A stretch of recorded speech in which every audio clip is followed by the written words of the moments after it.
Majalaya, sebuah kota kecil di Kabupaten Bandung, pernah dikenal sebagai kota dolar. Sebutan itu bukan tanpa alasan. Pada masa jayanya, Majalaya tumbuh sebagai salah satu pusat industri tekstil terbesar di Jawa Barat. Industri tekstil bukan hanya sekedar tempat untuk bekerja, tetapi juga menjadi identitas budaya mata pencaharian masyarakat Majalaya. Dikarenakan kebanyakan masyarakatnya adalah buruh pabrik. Pada tahun 1960, kemajuan perekonomian Majalaya di bidang tekstil ini berkembang sangat pesat. Hasil tekstilnya didistribusikan hingga ke seluruh Indonesia, bahkan sampai ke Filipina. Di antara sekian banyak pabrik, terdapat satu yang cukup unik. Jika biasanya pabrik-pabrik tekstil identik dengan kepemilikan perusahaan besar atau pengusaha keturunan Tionghoa, pabrik yang satu ini justru berbeda. Pabrik CV Tugu Jaya Mandiri atau masyarakat setempat menyebutnya sebagai pabrik haji, dikarenakan pemiliknya adalah seorang pengusaha lokal yang sudah puluhan tahun mengelola usaha tekstil ini. Begitu masuk ke pabrik, kita bisa melihat bagaimana proses produksi tekstil berlangsung. Ada mesin-mesin yang berfungsi untuk membuat benang-benang.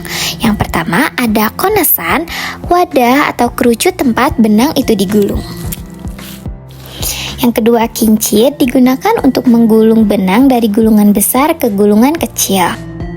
Lalu ada relingan mengatur lintasan benang supaya masuk sesuai pola tenunan.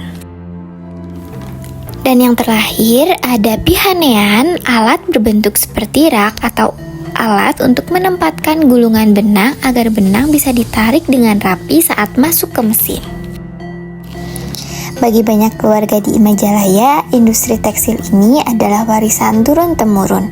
Orang tua bekerja di pabrik, lalu generasi berikutnya pun mengikuti. Mata pencaharian ini membentuk pola hidup, ritme harian, hingga kebiasaan masyarakat. Seperti yang disampaikan oleh Ibu Rita, pegawai pabrik yang sudah bekerja selama 15 tahun, banyak sekali perbedaan dulu hingga sekarang di pabrik ini. Beliau menjelaskan bahwa pekerjaan ini sudah beliau dan keluarganya lakoni dari awal pabrik ini berdiri hingga saat ini. Ya pasti ada, soalnya kan dari kerjaannya biasanya sedikit, terus jadi ya bertambah lah tiap ini gitu. CV Tugu Jaya Mandiri yang terus maju hingga saat ini menjadi simbol pencaharian masyarakat bisa tumbuh dari tokoh lokal yang berani membuka lapangan kerja bagi sesama. Di Majalaya, industri tekstil bukan hanya pekerjaan, tetapi identitas, sejarah, dan denyut kehidupan kota.